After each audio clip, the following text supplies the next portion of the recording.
L'intelligence artificielle, on en entend parler absolument partout. C'est dans nos téléphones, dans les médias, au cœur de toutes les stratégies d'entreprise. Mais au fond, malgré tout ce bruit, une question reste. Ensemble, on va essayer de démystifier ce qu'est vraiment l'IA, bien au-delà du battage médiatique. Voilà la grande question, celle qui fascine autant qu'elle inquiète. C'est un peu le mythe central qu'on va déconstruire aujourd'hui. Est-ce qu'une IA a une conscience? Est-ce qu'elle est capable de réfléchir par elle-même? Ok, alors commençons par le début. Il faut bien reconnaître qu'on a tous cette perception. On prête assez facilement à l'IA une forme d'intelligence, une capacité à raisonner qui nous semble presque humaine. Et c'est justement cette illusion qu'on va décortiquer. Et voilà, on met le doigt dessus. C'est là que réside tout le malentendu. D'un côté, on a cette croyance populaire d'une machine qui pense, qui est consciente, et de l'autre, la réalité technique. C'est un outil statistique, rien de plus, rien de moins. La différence, elle est fondamentale. Une IA ne pense pas, elle calcule des probabilités. Pour être bien clair, donnons-en une définition simple. L'IA, c'est un ensemble de systèmes informatiques qui font des tâches qui, normalement, demandent une intelligence humaine. Les mots importants ici, ce sont analyser, reconnaître, générer. Ce sont des actions, pas des pensées. C'est un outil très puissant, mais conçu pour des fonctions bien précises. Bon, maintenant, passons à la mécanique. Comment cette fameuse illusion est-elle créée? Pour le comprendre, il faut soulever le capot et révéler le secret de son fonctionnement. Et tout repose sur un concept très simple, mais absolument essentiel. C'est surtout l'IA générative qui nous bluffe, soyons honnêtes. Elle nous sort des tests qui ont l'air tellement intelligents, si bien construits, mais cette impression est trompeuse. La clé pour tout comprendre, c'est de s'intéresser à sa brique de base, ce qu'on appelle le token.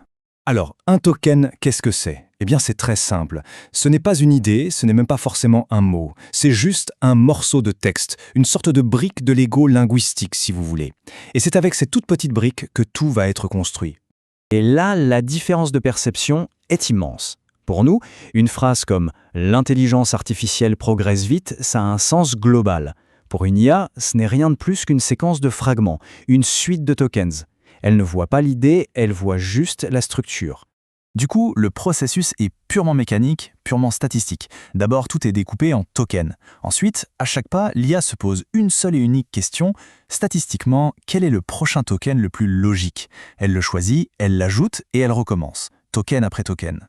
Donc, le point vraiment crucial à retenir, c'est celui-là. Une réponse d'IA, même si elle a l'air super complexe, n'est rien d'autre qu'une chaîne de probabilités.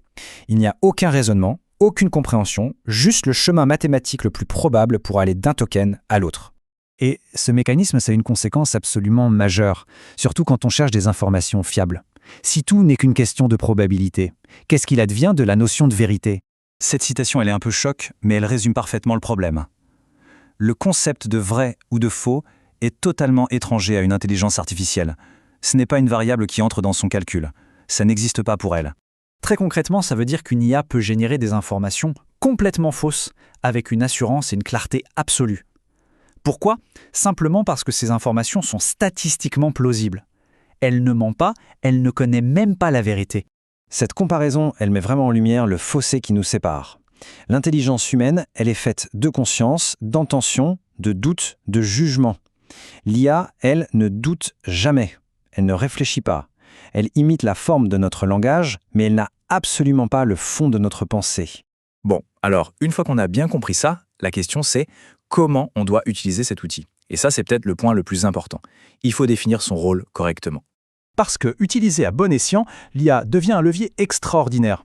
Elle peut nous faire gagner un temps fou sur des tâches répétitives, nous aider à structurer de l'information, à assister notre propre réflexion, bref, à améliorer notre productivité. Son rôle, c'est d'être un assistant, pas de nous remplacer.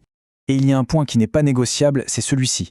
Parce que l'IA n'a ni jugement, ni conscience, la responsabilité finale de ce qui est produit, elle reste toujours et entièrement humaine. On ne peut absolument pas déléguer sa responsabilité à un algorithme. Allez, pour résumer les points clés à garder en tête. 1. L'IA n'est pas un cerveau, c'est un supercalculateur statistique. 2. Son moteur, ce n'est pas la compréhension, c'est la probabilité. 3. Elle ne fait que prédire le prochain token le plus logique. Et enfin, 4. Son immense valeur dépend entièrement de la manière dont nous, les humains, on la pilote. Ce qui nous amène à la question finale. Maintenant que le mythe est un peu brisé, qu'on voit l'IA pour ce qu'elle est, c'est-à-dire un outil surpuissant mais dénué de conscience, la vraie question, ce n'est plus qu'est-ce que l'IA peut faire, mais bien qu'est-ce que nous allons décider d'en faire.